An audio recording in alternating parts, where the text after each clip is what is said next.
दोस्तों, भारत का नाम दुनिया के उन देशों में शामिल किया जाता है जहां पर शिक्षा का स्तर ज़्यादा अच्छा नहीं है, और इसके पीछे की शायद मुख्य वजह यह भी है कि भारत के अंदर पढ़ाई लिखाई को एक बिजनेस के नज़रिए से ज़्यादा देखा जाता है, और खासकर इस फील्ड में पैसे वाले लोग पैसे के लिए आते हैं और देखते ही देखते करोड़पति बन जाते हैं। हालांकि दोस्तों, अभी भी देश के कुछ संस्थान ऐसे हैं जिन्होंने शिक्षा के स्तर को सुधारने का जिम्मा अपने सर उठा लिया है, और उन्हीं में से एक नाम है अनअकैडमी का। दरअसल अनअकैडमी डिजिटल एजुकेशन का एक ऐसा प्लेटफॉर्म है जिसे यूट्यूब चैनल, मोबाइल एप्लीकेशन और वेबसाइट्स के जरिए एक्सेस किया जा सकता है, और बेंगलोर बेस्ड यह कंपनी 2015 में अपनी लॉन्चिंग के बाद से ही काफ़ी चर्चे में रही है। और दोस्तों, इस एजुकेशनल टेक्नोलॉजी कंपनी की लोकप्रियता शायद इसलिए भी ज़्यादा है क्योंकि इसकी स्थापना के पीछे कुछ ऐसे महान लोग काम कर रहे हैं जो कि देश के अंदर शिक्षा के स्तर में सच में सुधार लाना चाहते हैं। यहाँ तक कि इस कंपनी के फाउंडर्स में से एक रोमन सैनी ने तो इस स्टार्टअप के लिए अपनी IAS की नौकरी तक छोड़ दी थी। और दोस्तों, रोमन सैनी के बारे में तो हम आगे इस वीडियो में डिटेल में बात करेंगे, लेकिन चलिए पहले हम यह जान लेते हैं कि आखिर अनअकैडमी की शुरुआत कैसे हुई।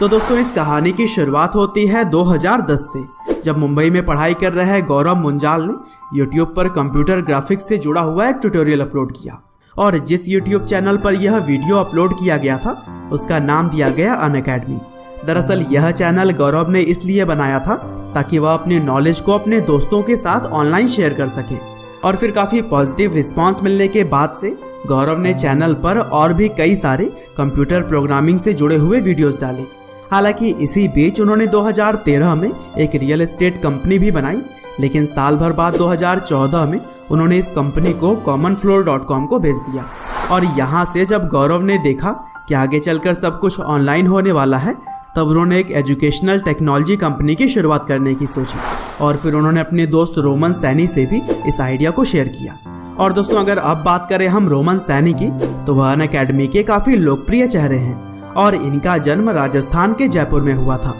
और जो कि रोमन के घर में शुरुआत से ही पढ़ाई लिखाई को वरीयता दी जाती थी, इसीलिए रोमन बचपन से ही काफ़ी टैलेंटेड थे। और यही वजह है कि हाई स्कूल में 85% मार्क्स करने के बाद से 16 साल की उम्र में ही उन्होंने एम्स का एंट्रेंस एग्जाम भी क्वालिफाई कर लिया था।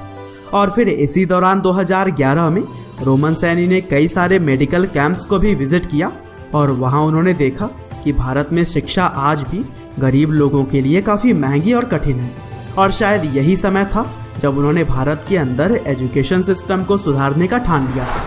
हालांकि 2013 में जब वह 22 साल के थे, तब IAS की परीक्षा भी उन्होंने खुद के दम पर ही पास कर ली, और फिर उनकी पोस्टिंग बतौर असिस्टेंट कलेक्टर मध्य प्रदेश के जबलपुर जिले में हुई थी।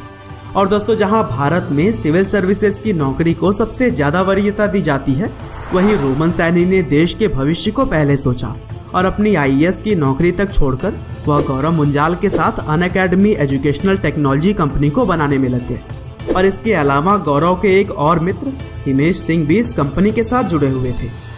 और फिर गौरव, रोमन और हिमेश तीनों ने मिलकर 2016 में अनअकैडमी को अलग अलग प्लेटफॉर्म्स जैसे कि यूट्यूब, मोबाइल एप्लीकेशन और वेबसाइट पर उपलब्ध कराया। और शुरुआती समय में तो रोमन सैनी ने भी काफ़ी सारे ट्यूटोरियल्स डाले और लोगों का मार्गदर्शन किया, और फिर आगे चलकर देखते ही देखते लाखों लोग इस प्लेटफॉर्म के साथ जुड़ते हुए चले गए। और फिर कंपनी के कॉन्सेप्ट आम लोगों के साथ साथ इन्वेस्टर्स को भी काफ़ी पसंद आए, जिसकी वजह से Bloom Ventures, Stanford Angels India, Water Bridge, Sachin Bansal, Binny Bansal और विजय शेखर शर्मा की तरह ही कई सारे लोगों और कंपनियों ने अनअकैडमी के अंदर इन्वेस्ट करना सही समझा। और यही वजह है कि कंपनी को फंड मिलने के बाद से जो सफलता मिली वह आगे बढ़ती ही चली जा रही है, और अनअकैडमी के जरिए अब शहर हो या फिर गाँव, हर जगह से ही पढ़ाई करने वाले लोग अच्छी शिक्षा हासिल कर पा रहे हैं। और दोस्तों, अनअकैडमी जिस तरह से आज काम कर रही है, उससे हम यही उम्मीद करते हैं कि वह भारत में शिक्षा के स्तर को जरूर ही बेहतर बना पाएंगे।